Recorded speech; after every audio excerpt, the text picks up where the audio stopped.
Les rares personnes qu'on fait rentrer, aujourd'hui uniquement les scientifiques, ils doivent passer par ce chemin. Et s'ils ont du mal à arriver jusqu'en haut, c'est qu'ils n'ont pas la capacité d'entrer dans la grotte Chauvet. C'est un très bon test. Charles est l'un des 3 médecins de la grotte Chauvet. Un surnom donné aux conservateurs qui veillent sur le site préhistorique. Son entrée borde un sentier de randonnée. Et pour l'œil averti, la balade dévoile un premier secret. Tous les gros blocs que vous voyez ici, ce sont des blocs qui proviennent de la falaise et qui effectivement se sont effondrés. Alors on sait qu'il y a eu des premiers effondrements il y a environ 22 000 ans, mais le dernier effondrement a finalement empêché le passage des hommes, ce qui permet d'avoir une grotte dans un état de conservation absolument extraordinaire, puisque aucun homme, aucun animal, gros mammifère en tout cas, n'est entré à l'intérieur. Sans ce coup de pouce de mère nature il y a plus de 20 000 ans, le temps aurait eu raison des trésors de la grotte Chauvet. Elle est fermée au public dès sa découverte par un trio d'explorateurs en 1994. Parmi eux, Jean-Marie Chauvet, qui lui a donné son nom. Voilà, nous sommes devant l'entrée de la grotte Chauvet. C'est aujourd'hui le seul accès possible pour entrer dans la grotte. C'est une porte de sous-marin à l'origine qui a été remplie totalement de ciment. Et ça permet évidemment de contrôler les accès. Nous n'irons pas plus loin.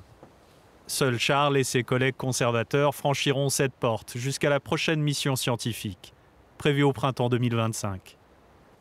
Ils veillent sur l'équilibre de cet écosystème très fragile, qui n'échappe pas au réchauffement climatique.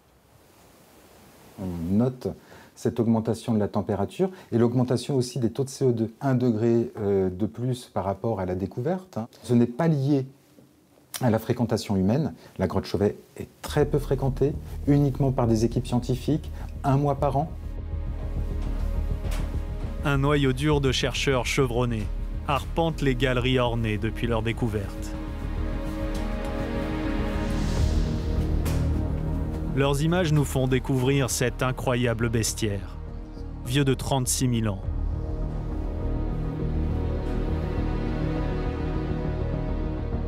Et certains de ses chefs-d'œuvre, comme le panneau des chevaux ou celui des lions. Des représentations et un niveau de maîtrise que l'on pensait impossible à cette époque. Une mince passerelle traverse la grotte.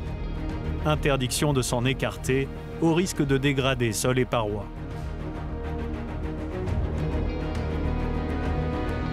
Pour étudier et modéliser la cavité à distance, les scientifiques font appel à des technologies de pointe.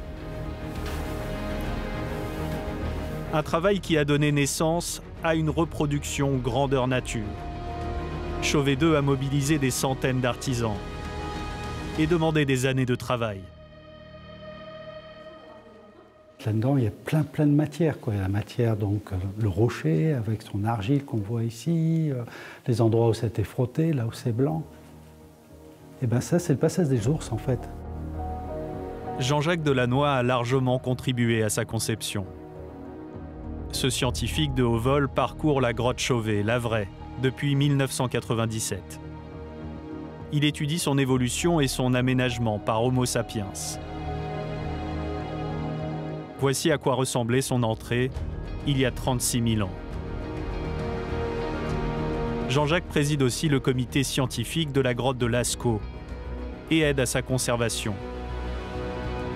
Le célèbre site préhistorique est fermé au public depuis plus de 60 ans, en raison des dégâts causés par le tourisme. On ne peut pas dire que c'était mal, parce qu'en fait, on a tout fait ça pour un bien-être de visite. Sauf que ça a complètement déstabilisé la grotte.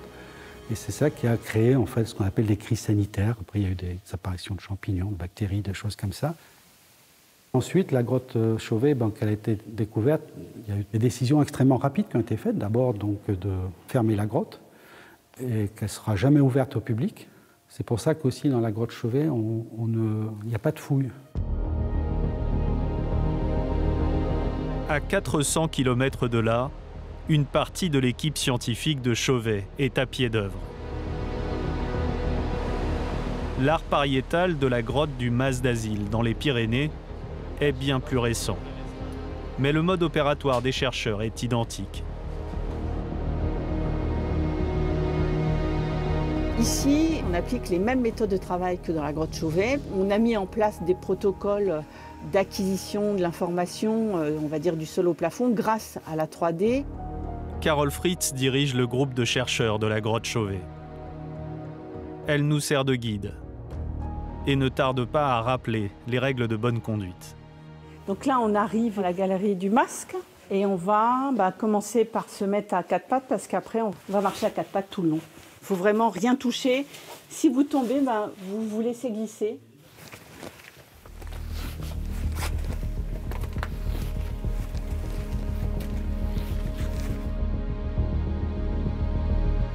Là, vous avez un visage humain qui est figuré, mi-gravé, mi-sculpté. Ici, on voit la bouche. Là, le nez. Un exemple rare de représentation humaine, sur des parois rocheuses où les animaux règnent en maître. La tête. À l'aide de son spectromètre, Johan analyse concrétion et pigments et tente de comprendre comment les dessins ont été réalisés. Cet outil, on l'a conçu dans notre laboratoire pour travailler à la grotte Chauvet et pour en fait répondre à la contrainte de travail dans la grotte qui nous empêche de nous approcher. Les grottes ornées offrent aussi des clés pour comprendre le mode de pensée d'Homo sapiens et la société dans laquelle il vivait.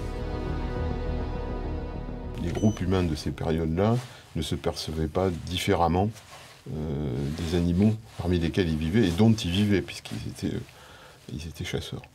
La grotte représentait quelque chose, un monde spirituel qui était peuplé de créatures vivantes. On nous raconte certainement des histoires, ce sont certainement des mythes. Pour ces sociétés de chasseurs-cueilleurs, collecteurs, nomades, on n'a pas d'écriture, on n'a pas de données, excepté les fouilles qu'on fait sur les sites d'habitation et l'étude des parois. Donc en gros, on fouille les poubelles et on regarde les dessins pour reconstituer des sociétés. Les scientifiques admettent volontiers que leurs hypothèses sont fragiles. Ils ont tous à l'esprit la révolution survenue 30 ans plus tôt à Chauvet. Il suffit d'une découverte et on peut recommencer à zéro. C'est ce qui s'est passé en 1994 avec la découverte de la grotte Chauvet.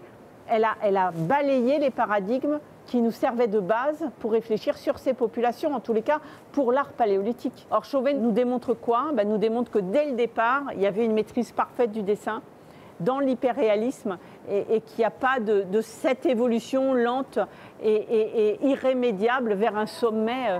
Il n'y a pas de sommet, c'est buissonnant, c'est foisonnant. Pour percer les mystères de Chauvet, les chercheurs effectuent l'essentiel de leur travail à la surface. Comme dans ce laboratoire parisien où le CNRS et la Sorbonne unissent leurs forces. Nous y retrouvons Johan qui a troqué sa frontale pour une blouse blanche. On a créé une atmosphère très riche en CO2 qui reproduit en fait le taux de CO2 présent dans la grotte Chauvet. Et on observe comment la calcite, donc le carbonate de calcium, se dépose sur les pigments. Cette formation des voiles de calcite, c'est un phénomène assez miraculeux qui a permis d'une certaine manière figer les peintures comme une sorte de vernis naturel sur les parois. La science laisse souvent place aux émotions lorsqu'il est question de Chauvet. Un rêve d'enfant devenu réalité pour ce jeune doctorant. Depuis tout petit, j'ai entendu parler de cette grotte. Et c'est vrai qu'après tout ce temps, pouvoir y travailler, c'est assez miraculeux, quoi. La technologie a permis de réaliser un autre miracle. Celui de donner à voir la grotte, comme jamais auparavant. Des zones comme ça, on voit très bien l'impact des ours, toutes les griffures par rapport aux peintures. Ça peut vraiment être intéressant. Donc on essaye de regarder si la griffure elle est avant ou après sur les dessins. Avec les ultraviolets, on peut espérer voir le calcaire, voir les couches du dessus. On a un modèle très précis de toute cette grotte. Une vision qu'aucun visiteur ne pourrait avoir, que nous on n'a absolument pas, parce qu'on éclaire avec nos lampes, on ne voit juste que des toutes petites parties. La grotte Chauvet, qui est un monument absolument extraordinaire de l'humanité, doit absolument être préservée. Donc ça nous motive parce que c'est exceptionnel, parce que le site pose des milliers de questions et parce qu'aujourd'hui, les nouvelles technologies permettent d'avoir de nouvelles solutions. Le site naturel abritant la grotte Chauvet est lui aussi exceptionnel. Le Pont d'Arc, c'est vraiment un endroit extrêmement singulier. Quand on est là, il suffit qu'on tourne le regard vers la gauche et on a la grotte Chauvet. Un repère sans doute entré dans la tradition orale à l'époque préhistorique. Dans beaucoup d'endroits où il y a des grottes ornées, on est souvent dans des sites avec des forces paysagères qui sont extrêmement puissantes et sur lesquels il est assez aisé de les décrire et donc de les transmettre. Les scientifiques seront bientôt de retour dans la grotte Chauvet pour percer les mystères de ces chefs-d'œuvre. Une immersion, comme toujours, limitée à quelques semaines. Mais Jean-Jacques Delannoy a fait de cette contrainte un moteur. Les choses rares, c'est les choses qu'on désire. Le fait que la grotte ne soit pas accessible tout le temps, moi, ça ne me frustre pas du tout. Pendant 36 000 ans, elle a fait sa vie, elle est présente, elle est là, elle est bien là. Et puis là, elle vit sa vie de grotte et c'est très bien. Ouais.